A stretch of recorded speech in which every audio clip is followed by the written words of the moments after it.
Hey, my name's Einstein, and I'm the Wonder Dog. Yup, I changed Sage Wanderer's life once upon a time. I was his best friend. I went everywhere he went, and sometimes he dressed me up in stupid clothes. What can I say? But hey, he's pretty cool. Sorry. Sage Wanderer here. So that was Einstein the Wonder Dog.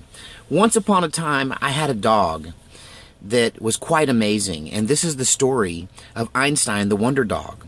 And the reason I'm even making this video after so many years, because this was 25 years ago, is that Einstein the Wonder Dog was a specific breed of dog. He's an unusual dog, the way he looks. I'm sorry for the being dressed up. I don't have a lot of great pictures of him, but, you know, once upon a time we would dress up our animals and take pictures, and so I dressed him up. It was, what can I say? He actually liked it. Look at the smile on his face. This dog was some kind of retriever. I knew that. He had webbed feet, and he was golden, so I assumed he was a golden retriever. However, he was about half the size of a golden retriever, so he was more of the size of a border collie. But I thought that there's no way he could be crossed with a border collie because his hair was still perfectly red. I mean, he had this long flowing hair that was kind of like a border collie. His hair was longer than your average golden retriever's hair. I don't know if you can tell from that. You can see this is over the top of the t-shirt is this little beard of hair hanging down, but he had long hair on his ears. Also, his ears set sideways on the side of his head. So when he got, you know, like a regular golden, their ears will raise up a little bit, but his would just raise up like this on the sides of his head, side of his head. And he was kind of like the dog from Bingo, but I just assumed maybe I had some kind of magical mutt that kind of looked like a golden retriever, and I would tell people he was a golden retriever. But today, I found out what breed of dog he actually is. But let me start this story from the beginning. It's 1989. I'm rehearsing with a band in a warehouse in Bedford, Texas. And ironically, it's a place that dupes videotapes, mostly porn. They're like a duplication place. And so we're practicing in the back because one of the guys in the band had a job there, and the boss let us use the warehouse area to rehearse in on the weekends. So we were in there when this massive storm hit that honestly scared us to death. We were used to storms, and I can't tell you how many times I've shut down my keyboard and waited out a hailstorm, or, you know, sat on my keyboard with my fingers crossed in a metal building, you know, some kind of practice situation, hoping that I wouldn't be swept away by a Texas tornado. And this was one of those days, and I came out afterwards to smoke a cigarette after the storm had passed. And there was this little dog, this little red dog. He seemed kind of young, maybe about a year old, just a big pup, really. And he just seemed so smart, and he just locked eyes with me, which is, I'm not used to an animal that'll just look you in the eyes. And he looked me in the eyes and kind of telepathically said, "Help me." And so anyway, he was very traumatized from the storm, and he was a little freaked out. And of course, he caught everybody's attention. The whole band was out there having a smoke. We couldn't smoke in the warehouse. And so we were outside all together when we saw this dog. And I kind of noticed the dog, but I'm kind of tough with animals. I'm like, don't mess with the stray dogs. You don't want to get bit. Don't go. They might have rabies, whatever. You know, I'm not a guy that's like sees every dog and is like, "Ooh, baby, baby." I'm not like that at all. I don't even really treat my own dogs that much, too much. Maybe a little more now in my old age. I get a little more baby talk with them. But a lot of times I talk to dogs like they're people. And this is how I approached this dog. But there was always leftover donuts in the dupe house office. Like, they would have donuts left over from Friday when we'd come practice on Saturday morning. And we'd have these one-day-old donuts. A lot of times we'd, you know, snag one of those, and we knew they were headed for the trash anyway. And we'd been snacking on those earlier, and one of the guys had one of those donuts. He goes, "Let's give the dog a donut. He looks hungry." So he goes over and he tries to give this dog the donut, and the dog won't take it. He's like, you know, he doesn't want it. And the guys are like, "I guess he's not too lost. He's not too hungry." And I'm like, "He looks pretty pitiful." And I said, finally I said, "Look, guys, you don't know the first thing about dogs." And I kind of elbowed him out of the way. I grabbed the donut and I broke it up into a little piece and held it out for him, a small piece he could get in one bite. And he very gingerly, gently took that from my fingers without putting his mouth on my hand. and I fed him the donut. Not advisable, but hey, he was pitiful. He really looked so lost and so dirty. But I immediately connected with him, and I thought, I wonder how smart this dog is. This dog seems really, really smart. Like, how smart is he? And I honestly did this thing not expecting to get any kind of result, but I looked the dog in the eye and I said, if you're here when I come back out from practice at the end of the evening, I'll take you home with me. I don't have a dog, and I'll take you home, and maybe we can find your master. If not, you can be my dog. And I went back in to practice. And so anyway, we did our practice thing. I come back out, and the dog's gone. He's not standing there at all by the door. And I thought, well, I guess he wasn't that smart, or he had a place to go, or he was just so freaked out he moved on to the next person looking for another handout. And I didn't think anything more of it, and I went back inside. I gathered up all my gear, got ready to load up, and I went to take it out to my 1977 Ford LTD four-door Landshark. You know, if you've had one of those old cars or seen them, Mafia staff car. And I came around to the driver's door, and sitting perfectly right in front of the driver's door was this red dog right here. And he was quite, you know, confident that I was going to take him home. Like, he was just like, okay, where are we going, boss? Like, he just knew that this is his choice. He made this choice. I gave him the option. I'm like, can this dog speak English? How did he know? Because you got to know, when I petted him and stuff, I didn't go over to my car. My car was like 8 cars down away from the door. I didn't go down there. You know, the dog smelled me, smelled my tracks from earlier, went over and found out where I had walked from that car to on the load in, and knew that was my car. That dog knew that was my car. And he picked me to go home with. And he was like, the guy said he'd take me home. So he was waiting for me. And so I take this dog and I put him in the car. And, you know, this car's probably, I guess it was a 77, and by now it's like 89.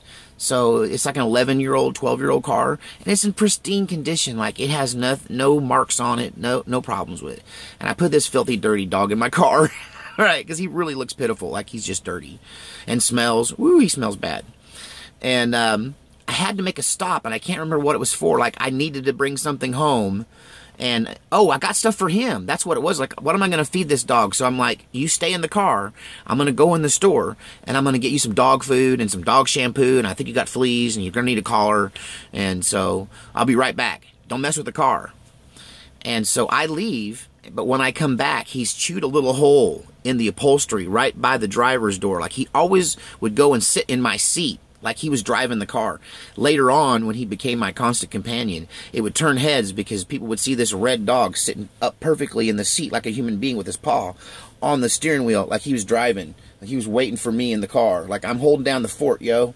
And so I guess he was doing that, but got a little nervous, and he chewed a little hole in the passenger side of my car there, in the upholstery on the door, like a little section.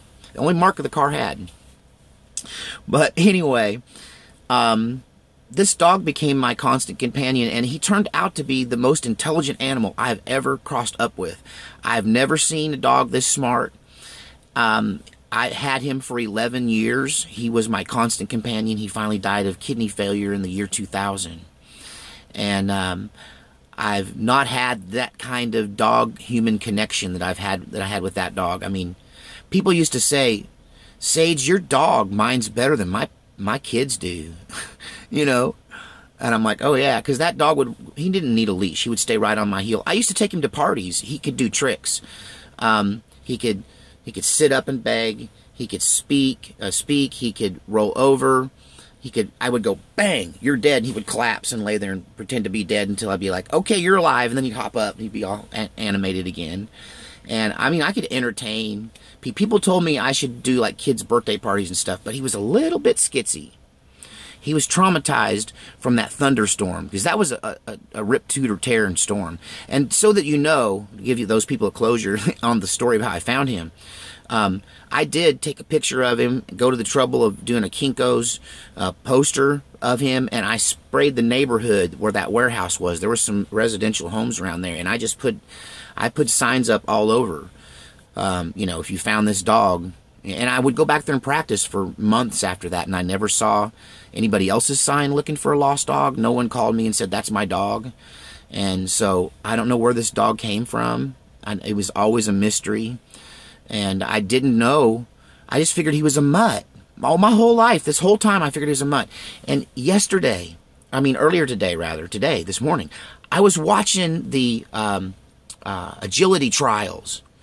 Because there's this new craze. It's called parkour dogs. You know, parkour is that sport where people jump and climb and run and jump off buildings and roll and weird stuff. And now they got dogs doing it, apparently. And so that led me to these agility trials. And there was my dog. Looked just like him. It was this dog. It was this dog exactly. Because one of the things that this dog had that I've never seen another dog have was he had a pink nose. See, his nose is pink. And these dogs, they have pink noses. Now, he has black gums, which makes me think maybe he was crossed up a little bit. But after watching now hours of videos of these dogs, and you're like, Sage, tell me what kind of magical dog is this? What breed of dog is it? It's a really rare breed. It's called the Nova Scotia Duck-Toller Retriever. The Nova Scotia Duck-Toller Retriever. I'm convinced now, after watching hours of video of these dogs and reminiscing about how amazing my apparently Nova Scotia Duck-Toller Retriever was, that I'm just call them duck-tollers, and that's what he was. That's what Einstein the Wonder Dog was. And if you're guessing, I did name him Einstein after the Dean R. Koontz book Watchers had a highly intelligent dog that could telepathically talk to people in his novel, and I named Einstein after that dog in the novel. If you've read the novel, big Dean R. Koontz fan. He's a little twisted, but what a mind, what an odd and strange mind. But at any rate, yeah, Einstein the Wonder Dog. He was a frisbee dog. He would run at me and launch off the ground from 15 feet away and hit me right in the chest. But he only weighed 35 pounds, but still a 35-pound bullet. But I was young, I'd take it, and he'd bounce off me. He would jump off my body, and I could throw a frisbee in the air. And he would run right up on my body and jump off my shoulder into the air and capture this frisbee. And I had videotape of all of this. But I'm sorry it didn't make the transition from VHS when I was trying to save all my old VHS tapes. That was one that broke and got stretched and was unable to be, saved. So it's lost to time. But I'm just letting you know, I'm starting to save up now for the Nova Scotia Duck-Toller Retriever. I want one. They look just like he did. I've watched them, their behavior, their intelligence, their attitude. This, to me, was a magical dog. And so I'm saving up because they cost $1,800. Oh, my goodness. So if anybody out there really loves me, you can buy me a... No, I'm just kidding. I don't take handouts. If God wants me to have the dog, maybe another one will drop out of a thunderstorm for me. You can't make up that kind of luck. I didn't just get a mutt. I got an $1,800 pure-blooded dog. Everywhere I took that dog, everybody was like, wow, what kind of dog is that? That's the coolest looking dog ever. And he was so sweet. But if you tried to stick your finger in the window of our car and I wasn't there, he would bite it off. Yeah, he would bite you because he was very protective of me and the children when they came along. Later on, I had kids, and he became their protector. And what a great canine companion. And I love Mr. BB, my bodyguard, but, there's a custody battle going on right now between me and my daughter over that dog, and she's winning. So I only get him like at night and sometimes on the weekends. So it's like a breakup. So I'm thinking the van down by the river needs to be covered up in this long red hair. That was another thing. And one final story about Einstein the Wonder Dog. My sister came to visit me right after I got him. And she didn't know how to find my house, so I met her at a shopping center. And I was there before her, and I was sitting in my truck. And this dog would often sit right next to me in the seat. Like if I'm driving, he's like right there. Not over there on the other side, but right next to me, like girls do in Texas. They ride right next to the cowboy. And it's a common thing. And people often would turn around to look at this hot redheaded girl I had in the car, just to have him turn and look him in the face and go, oh, that's a really pretty dog. That's not a girl. And so when my sister came to visit, she pulled up behind me and she had a panic attack because she thought I was going through a divorce or something, because I had this strange, good-looking, long-haired, red-haired woman in the car with me, which just turned out to be my new dog, Einstein, the wonder dog. Literally fell out of the sky into my lap. $1,800 dog. And all that time I thought I had a mutt. I'm glad I took good care of him, loved him, and cherished him, and made him a part of my family. So I hope to get one of these dogs soon, because I got to tell you, I've never had another dog like them. They're the smartest dogs I've ever known, period. And I've known dogs. All right, see you next time.